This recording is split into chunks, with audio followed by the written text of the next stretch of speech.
યુપીએસસીની પરિણામ જાહેર થયું છે, જેમાં સુરતના મિહિર પટેલની યુપીએસસીમાં સફળતા જોવા મળી. સુરતના સબ રજિસ્ટ્રાર મિહિર પટેલે યુપીએસસી 2025માં ઓલ ઇન્ડિયા 709મો રેન્ક મેળવ્યો છે. તો મિહિર મૂળ નવસારી જિલ્લાના ગણદેવી તાલુકાના નાંદરખા ગામના વતની છે. હાલમાં તેઓ સુરતના ઉધનામાં સબ રજિસ્ટ્રાર તરીકે ફરજ બજાવે પણ છે. તેમણે વર્ષ 2020માં બીઈઆઈટીની ડિગ્રી મેળવી સતત 6 વર્ષની મહેનત અને 5મા પ્રયાસે તેમને આ મોટી સફળતા મળી છે. સ્વર્ગસ્થ પિતાના આગ્રહથી નાનપણથી ન્યૂઝપેપર વાંચવાની ટેવ અને પરિવારના પ્રોત્સાહને તેમને લક્ષ્ય સુધી પહોંચાડ્યા હોવાનું કહ્યું. સાથે શિસ્તબદ્ધ તૈયારી, સકારાત્મક અભિગમ અને સારું મિત્ર વર્તુળ સફળતા માટે અનિવાર્ય છે. સફળતા માટે તેમને સાપ્તાહિક, માસિક અને દૈનિક આયોજન સાથે સ્વનિરીક્ષણ અને સતત અપગ્રેડેશન પર ભાર મૂક્યો અને પરિણામલક્ષી નહીં પરંતુ પ્રયત્નલક્ષી પરિશ્રમ કરવા પર ધ્યાન આપવું જોઈએ તેવું જણાવ્યું. મારું નામ મિહિર રાજેન્દ્રભાઈ પટેલ છે. મેં નવસારી જિલ્લાના ગણદેવી તાલુકાના નાંદરખા ગામનો વતની છું.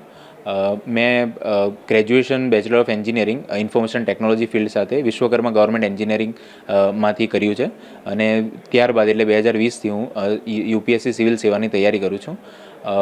બાળપણથી જ મારા પિતાજીએ મને એક ન્યૂઝપેપર રીડિંગની હેબિટ જે છે એ પાડી હતી અને એમનું પણ એક સપનું હતું કે હું કોઈ સારા મોટા સરકારી અધિકારી બનું. આ ઉપરાંત મેં જ્યારે ન્યૂઝપેપરને વાંચતો અને જ્યારે મને કોઈ કલેક્ટરની સ્ટોરીઝ કે જે એસપીની સ્ટોરીઝ ને એ બધું મને ઇન્સ્પાયર કરતી, તો એનાથી હું પ્રેરિત થઈને હું સિવિલ સેવા તરફ મારો ઝુકાવ ગયો. ત્યારબાદ મેં અમદાવાદમાં ગઈને જ્યારે વધારે એમના વિશે જાણ્યું અને સ્પીપા ઇન્સ્ટિટ્યૂટ વિશે જાણ્યું, તો એ પ્રમાણે હું સ્પીપાના સંપર્કમાં આવ્યો અને 2020માં જ સ્પીપાની એન્ટ્રન્સ એક્ઝામ પાસ કરીને મેં સ્પીપામાં એડમિશન લીધું અને ત્યાર પછી છેલ્લા 5 વર્ષથી હું સિવિલ સેવાની તૈયારી કરું છું અને આ મારો 5th અટેમ્પ્ટ છે અને મારો આ વખતે સિવિલ સેવાની એક્ઝામમાં 709 રેન્ક આવ્યો છે.